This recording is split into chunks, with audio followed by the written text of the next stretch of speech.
Hello everyone, let's learn how to add sound effects to your TikTok videos. In this video, we'll walk you through the entire process of adding sound effects to your TikTok videos, from selecting the perfect sound to syncing it with your visuals seamlessly. Before we start, leave a like and subscribe for more tutorials like this. First, make sure is your TikTok app updated. If is not, go on Play Store or App Store and update app.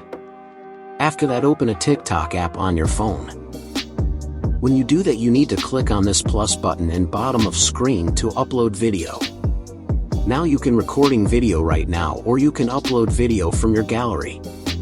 I'm going to recording video.